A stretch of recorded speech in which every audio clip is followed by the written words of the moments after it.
be a massive misplay here from Grinder.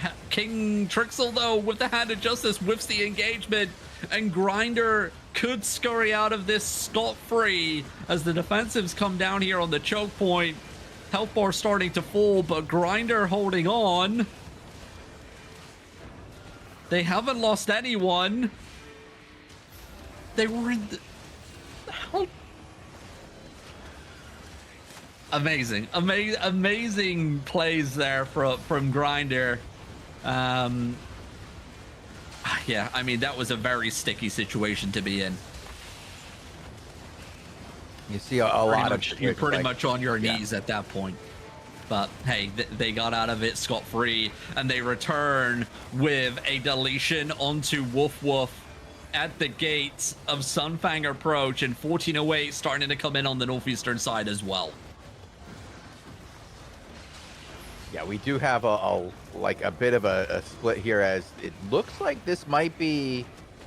Nope, here we do. It does look like they're going to re-engage here.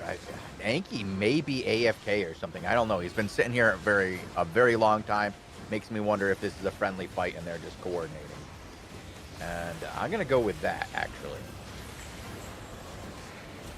Ronnie Trixel finding something. Not going to find much, though. Defensives are up.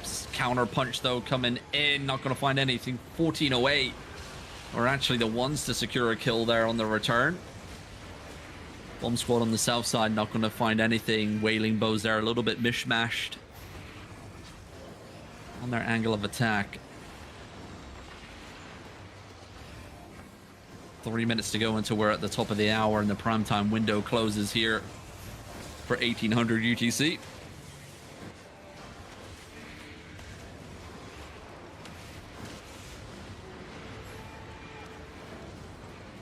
We are just very light engagements here right now. Bit of back and forth, but nothing serious. Yeah, they're talking again. Nope. Anki getting pulled. Maybe this isn't friendly. Big clump by Anki after the AFK. He's going to catch at least one of these guys. Pressure continues on to Crescendo. Nice return fire onto Anki. Nobody goes down. Oh, over here, Grinder trying to hit the back doors of Gur. They do get scouted. They nearly made it all the way through. But it did now force Gur to fall back onto the second level of the fortifications here. But again, territory primetime window is about to come to an end. I'm going to be interested to see, you know, does this fight carry on once we're at the top of the hour? Are we going to see a flood in as the gates of the territory open? Or do Gur just, you know, get out now and call it quits once the window closes? We'll wait and see.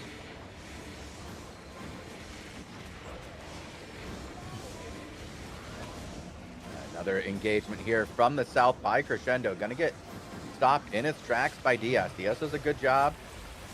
Preemptive defensives. And now nice tank plays by ZZZ. Just slowing down any progress by Triple X. This has been a slow back and forth over here with the good content really coming from what you got over there.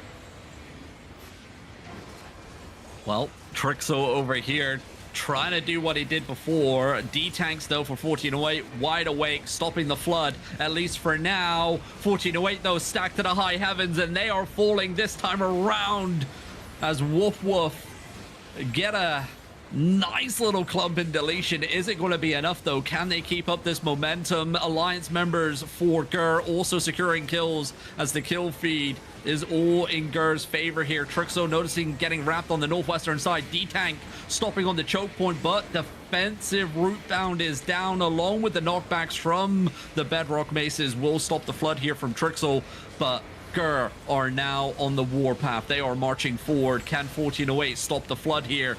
What is the outcome? I don't know, but it's going to be a bloodbath either way. We've got a continuing push now, actually full engagement as Anki pushes down to the southeast. We do see a bit of kite gameplay from Crescendo here, trying to make it work for them, but so far, you know, it's a bit of a mixed bag. Last two engagements, though, did go in Crescendo's favor. Well, momentum was lost here for Gur, and the return engagements were coming in. Grinder trying to hit on the western flank here. Trixo trying to fire back, not going to find anything, and Grinder firing on all cylinders here as well. Gur are now in the meat grinder. Will they make it out alive? I am not sure what the hell the outcome's going to be right now. It is just a brawl mix of just chaoticness here on the outskirts of the territory itself. Grinder getting clubbed. Is there going to be enough dumpage? And it is. Grinder getting obliterated, but the counter punch coming in on the north side as well. And Gur, oh my god, I don't know where this is going to go. That was nasty. That was a great counterplay there. Love to see it. Bit split over on this side now. We've got a ZZ over to the east, and a bit of a waiting game, bit of the old Diddy dance happening here on the west as Anki and Diaz try to figure out what to do next. Yeah, and it looks like over here, Gur trying to fall back into their territory. Remember, we're at the top of the hour now. Fortifications have fully reset, but the doors to the territory are now open all the way through, and 1408 are marching forward. Members of Woof Woof falling at the gates here once again. Trixel holding on though, trying to get a restabilization. I'm going to go out on a limb and say Grinder out of the picture. Brawlers though applying big pressure on the eastern side of our screen. Trixel maybe going for another mount up and flank here, or is he going to try and get out and call it quits? We'll wait and see.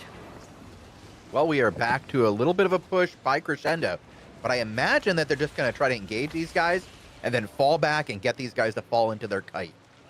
That's what they've been using. Very good returns, very good clump and dumps when these guys from Diaz overextend, but not a lot of like real solid push here. And as I say that, in comes Trolling. Well, it's all over here. Trixo mounting up and making sure his battle mounts make it out alive. What an epic battle in Sunfang approach between those three forces. Love to see it. I will come join you on Anki?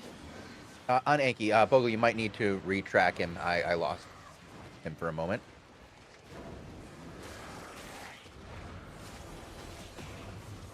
Alrighty. Good defenses coming down just to stop Anki. Trying to find that setup play. Front to back engagement coming out there. Not going to find anything for Crescendo. Anki finds a little bit of an opener on the eastern side. Air compress comes out, but DPS not able to connect here for Diaz. Crescendo in full kite mode. Nice use of the Judy armor, followed up by the inertia ring and the bedrock mace to knock back and stop the push here for Diaz. Crescendo would have reset by now, and a shallow engagement on the eastern side. It's a good pick here, good read from Crescendo. Yeah, they've been doing a very good job at this backing up style. They've really... Oh, is that Juicy? How many members of Juicy are up there to the west, Robin? What do you think? I see two. One. Could be rats. Just one? Okay, I've seen two. Okay. Could, Probably just be rats two prowling. Rats. Yeah. I'm going to go look. Here we go, though. Both sides starting to step up once again. Crescendo will be holding South Vision advantage here. Another shallow engagement on the eastern side, and it's another pick. And I mean, Crescendo just picking off those tanks. This front line for Diaz slowly fading away into nothing. Actually, I don't even think that they have any D-tanks left alive here, but they're going to carry on pushing forward. That's not going to be good because these returns have been really good by Crescendo.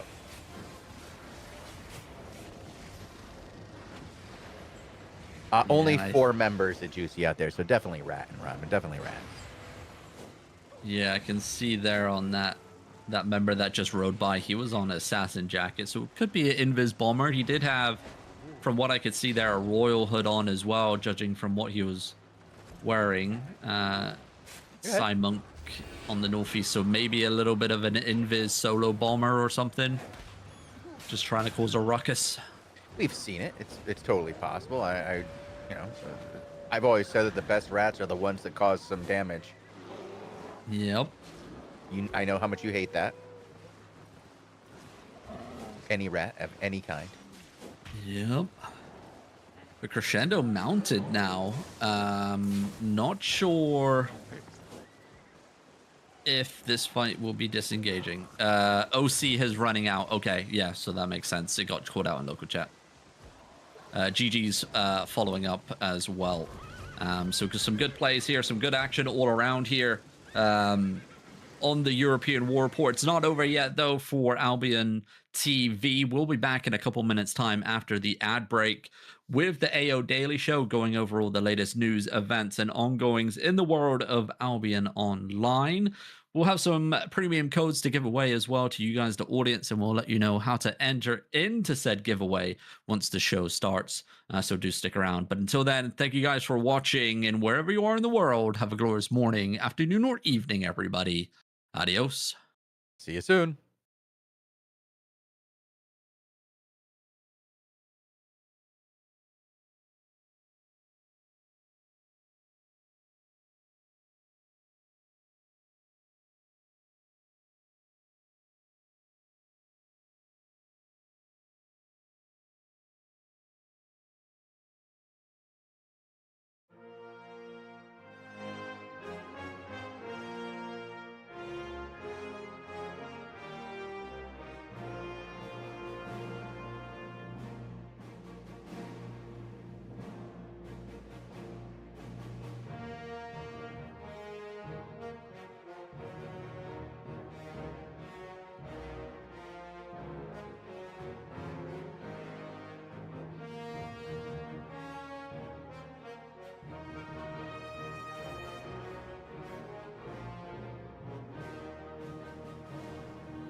Welcome to Albion TV presents the AO Daily Show, your source of real news in an unreal world. Keeping up to date on the latest news, events, and the great community of Albion Online. Today is Wednesday, the 27th of August, 2025. I am your host, The Chosen One, and I am joined today by Robin Hood RS, and of course, Ogle. How are you guys doing today? Are you ready for a new week, the last week of the season, really, before we take a short break and come back? It's been a wild season, a lot of fun on both servers that we cover, and I hear the NA server has been pretty interesting as well. Robin, what's your take? Yeah, I mean, looking forward to the closeout of season 28, no, season 29, Not yet, yeah. season 28. Yeah, season 29 is That's the next one. season. Yep, that's Yep. it. But yeah, I mean, it should be quite an interesting one. We've got the setup for at least third place across multiple servers to be contested. Yep. Potential for first place contestment on the European server, but that is, a Hail Mary in of itself. But second place is under contest there as well. So yeah, it's quite an interesting one. Final Invasion Day, of course, this Saturday. We'll be covering it here on the Twitch channel. So of course, make sure you're following to be notified when we go live on that front. But yeah, I mean, what's shaping up for season 29 is even more interesting in my eyes, especially on the Asia server, on the Americas server as well, with new guilds starting to come back, potentially mixing up the political landscape of things on that server as well. European server, hey, I think we've had one quiet season where things were declared and nothing really changed since the EU server launch, so I'll take that as a very big victory. Not sure what's coming next on the European server, but hey, it's been great so far. It has been. I gotta say, it's been the EU server in particular has just been very, very fun to watch. Always lively. It's the quietest timer on the EU server is the one we watch, the 18 UTC. And only one day that I can think of this season has it been a snooze fest. It's been fantastic. And honestly, even the Asia server, which is going through what we would consider kind of a lull in action, has been pretty good this season. Once we moved over to 14 UTC, we started getting some pretty good action with the castle fights and stuff. And it seems like everywhere, in the end game, Albion is pretty healthy. Like in previous seasons, we had something that we were like, this has to change. This needs to be fixed, or, it's the end of the game as we know it. Maybe a little gloom and doom, but we always had something that we were projecting needed to be fixed. Right now, all the things that I really have a interest in seeing fixed are vanity projects. They're things that I want to see fixed